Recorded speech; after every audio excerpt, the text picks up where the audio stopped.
ಕರ್ಕೊಂಡ್ ಬಂದ್ರಿ? ಪಾಂಡುರಂಗ, ನೀನ್ ಇಲ್ಲೇ ಕೂತ್ಕೊಂಡು ಕವನ ಬರಿಬೇಕು. ಗಡ್ಡೆ ಯಾಕ್ರೋ? ತುಂಬಾ ನವೆ ಆಗ್ತಾ ಇದೆ. ಗಡ್ಡ ಇದ್ರೆ ಕವನ ಬರೀಕೆ ಸ್ಫೂರ್ತಿ ಸಿಗುತ್ತೆ ಬಾಬಾ. ಗಡ್ಡ ಕೆರ್ಕೊಳ್ಳಿ, ಕವನ ಬರ್ಕೊಳ್ಳಿ. ಗಡ್ಡ ಕೆರ್ಕೊಳ್ಳಿ, ಕವನ ಬರ್ಕೊಳ್ಳಿ. ಪೂರ್ತಿ ಕವನ ಬರ್ದ್ಬಿಟ್ಟ ಮನೆಗ್ ಬರ್ಬೇಕು. ಕವನ ಬರೀದೆ ಮನೆಗ್ ಬಂದ್ರೆ ವಾಪಸ್ ನೀನ್ ಇಲ್ಲೇ ಎತ್ತಾಕೊಂಡ್ಬಂದು ಕೆಳಗ್ ತಳ್ಬಿಡ್ತೀವಿ. ಬಿಟ್ಲಾ? ಅಯ್ಯೋ ಗಂಡುಗಲೇಶ್ವರ, ಏನಪ್ಪ ನೀನು ಲೀಲೆ?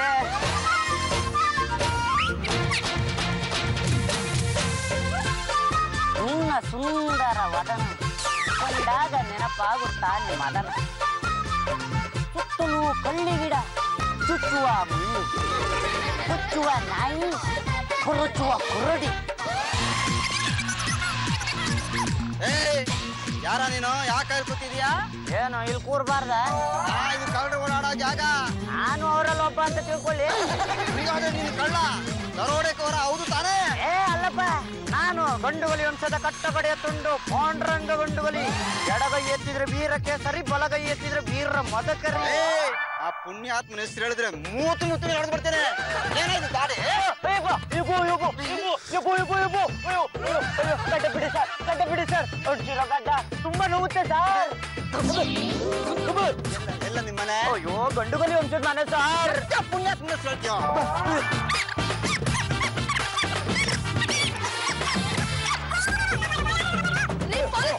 ಯಾಕ್ರಿ ಅವ್ರನ್ನ ಹೀಗೆ ಹೊಡಿತಾ ಇದ್ದೀರಾ? ಕಳ್ಳರಿಗೆ ದರೋಡೆಕೋರರಿಗೆ ಹೊಡಿದ ಮುತ್ತಿಡಕ್ ಆಗತ್ತೆ? ಜನಗೆ ಅಟ್ಯಾಕ್ ಮಾಡ್ತಾನೆ, ಅಟ್ಯಾಕ್. ನೀವ್ ತಿಳ್ಕೊಂಡಿರೋ ಹಾಗೆ ಅವರು ಕಳ್ಳನೂ ಅಲ್ಲ, ದರೋಡೆಕೋರನೂ ಅಲ್ಲ. ಅವರು ನನ್ನ ಹಬಿ. ಮೇಡಮ್, ನಿಮ್ ಪರ ನೀವು ವಹಿಸ್ಕೊಂಡ್ ಬರ್ಬೇಡಿ. ನೀವೇನೋ ನಿಮ್ ಪರ ವಹಿಸ್ಕೊಂಡ್ ಬಂದ್ರೆ ಇವನ್ ಜೊತೆ ಸಾಮೇಲ್ ಆಗಿದ್ರಂತ ನಿಮ್ಮನ್ನ ಹೊರಗಡೆ ಹಾಕ್ಬಿಡ್ತೇನೆ. ಡೋಂಟ್ ಟಾಕ್ ರಮೇಶ್ ಪಿಸಿ ಪುಟ್ಲಿಂಗು. ಇದೇ ರೀತಿ ಟಾಕ್ ಮಾಡ್ತಾ ಇದ್ರೆ ಇನ್ಸ್ಪೆಕ್ಟರ್ ಶಿಶುಪಾಲ್ಗೆ ಕಾಲ್ ಮಾಡಿ ಕಂಪ್ಲೇಂಟ್ ಮಾಡ್ಬೇಕಾಗುತ್ತೆ. ಹೋಗ್ರಿ ನಿಂದ. ನೋಡಿ, ಮೇಡಮ್ ಬಂದ್ರು ಅಂತ ನಿಮ್ಮನ್ನ ಬಿಡ್ತಾ ಇದೀನಿ.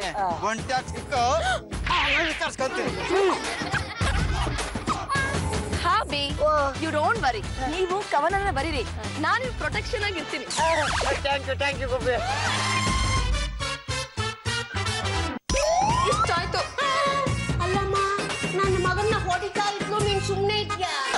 ಅದು ಹಾಗಲ್ಲ ಅತ್ತೆ. ಹಬಿ ತುಂಬಾ ಸ್ಟ್ರಾಂಗ್ ಆಗಿ ಗಡ್ಡ ಅಂಟಿಸ್ಕೊಂಡ್ಬಿಟ್ಟಿದ್ರು. ಅದಕ್ಕೆ ಅವನ್ನ ನಕ್ಸಲೈಟ್ ಅಂತ ಪೊಲೀಸರು ಮಿಸ್ಟೇಕ್ ಮಾಡ್ಕೊಂಡಿದ್ರು. ಅಲ್ಲೇ ಬಿಟ್ಟು ಬರೋದಾ? ಜೊತೆ ಕರ್ಕೊಂಡ್ ಬಲ್ಬಾರ್ದಾ? ನೋ, ಕವನ ಕಂಪ್ಲೀಟ್ ಆಗೋವರೆಗೂ ಅವ್ರು ಅಲ್ಲೇ ಬಿದ್ದಿರ್ಲಿ. ಚಂಪಾ, ನೀನಾದ್ರೂ ಹೋಗಿ ನನ್ನ ಮಗನ್ ಕರ್ಕೊಂಡ್ ಬಾಲೆ. ಇಲ್ಲ ಅಂದ್ರೆ ಚಿಂದಿ ಚಿತ್ರಾನ್ನ ಆಗ್ಬಿಡ್ತಾನೆ.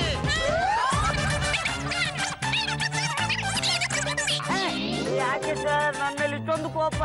ಏನ ಇಲ್ಲಿ ಕೂತ್ಕೊಂಡು ಕ್ರಾಂತಿ ಗೀತೆ ಬರೀದ್ಯಾ? ಪ್ರಚೋದನೆ ಮಾಡ್ತಾ ಇದ್ಯಾ?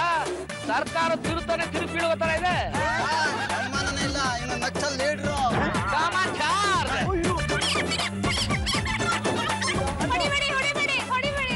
ಹೊಡಿದ ಮುತ್ತ ಕೊಡ್ತಾರೆ ನಕ್ಸಲ್ ಲೀಡ್ರು. ಅಯ್ಯೋ ಇಲ್ಲ, ಅವ್ರನ್ನ ಯಜಮಾನ್ರು ಪಾಂಡುರಂಗ ಗಂಡುಗಲ್ಲಿ. ಪಾಂಡ್ರಂಗ್ ನಂಗೆ ಗೊತ್ತಿಲ್ಲ, ಅವನೇ ಬೇರೆ ಇವನೇ ಬೇರೆ. ಇಲ್ಲ ಇನ್ಸ್ಪೆಕ್ಟ್ರೆ, ಗಡ್ಡ ಅಂಟಿಸ್ಕೊಂಡ್ಬಂದ್ಯಾರ ಅಷ್ಟೇ. ತೋರ್ಸಿ ಕಡೆ ಪಾಂಡ್ರಂಗ್ ಇಮಿಟೇಟ್ ಮಾಡೋತರ ನಕ್ಸಲ್ ಲೀಡರ್ ಯಾಕೆ ಆಗಿರ್ಬಾರ್ದು?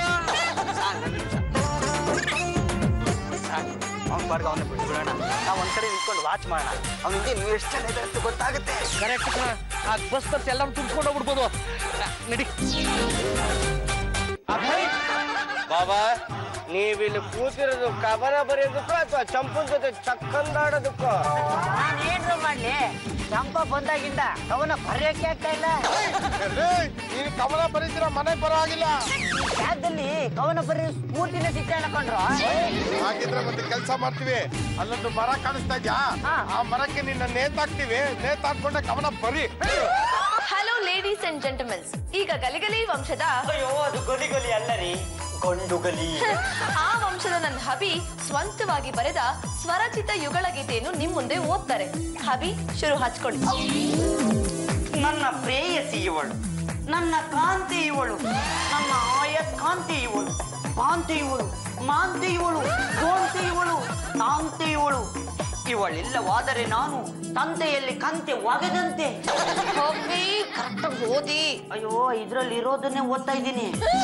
ಈ ನನ್ನ ಹೆಂಡತಿಯನ್ನು ನೆನೆಸಿಕೊಂಡಾಗ ನನಗೆ ತಂಗಾಳಿ, ಆಕಾಶದ ಚಂದ್ರಮ, ತೇಲುತ್ತಿರುವ ಮೋಡ. ಇನ್ನು 10 ವರ್ಷವಾಗಲು ಆಗೋದಿಲ್ಲ ಮಗು. ಹನಿಮೂನ್ ಎಂಬುದು ಬರೀ ಕಲ್ಪನೆ. Just stop it. ಇವರು ಇಲ್ಲಿರೋದನ್ನೇ ಓದ್ತಾರೆ. ಅವರು ಇಲ್ಲಿರೋದನ್ನೇ ಹೇಳಿದ್ದು. ಇಂಥ ಜಾತಿಯನ್ನು ಪಡೆದ ನಾನೇ ಧನ್ಯ ಧನ್ಯ ಧನ್ಯ. ಪಾಂಡುರಂಗ ಅವರೇ, ನಿಜ ಹೇಳಿ, ನೀವ್ ಈ ಕವನನ ಇಷ್ಟಪಟ್ಟೆ ಬರ್ದಿದ್ದ? ಹೌದು ಹೌದು ರೀ. ಗಂಡು ಕಲೇಶ್ವರನ್ ಮೇಲೆ ಆಣೆ ಮಾಡಿ ಹೇಳಿ. ನಮ್ಮ ಮನೆ ದೇವ್ರ ಮೇಲೆ ಆನೆ ಇಡ್ತಿದ್ದೀರ ಅಂದ್ಮೇಲೆ ಸತ್ಯನೇ ಹೇಳ್ತೀನಿ. ಈ ಕವನಗಳು ಯಾವ್ದು ನಾನು ಇಷ್ಟಪಟ್ಟು ಬರ್ದಿದ್ದಲ್ಲ, ಜಾತಿಯವರು ಒತ್ತಾಯಕ್ಕೆ ಬರ್ದಿದ್ದು. ಹಾಗಾದ್ರೆ ನಾನು ಅವತ್ತು ಬರ್ಸಿದ ಕವನ? ಆ ಕವನಗಳೆಲ್ಲ ಸತ್ಯ, ಈ ಕವನಗಳೆಲ್ಲ ಮಿಥ್ಯ.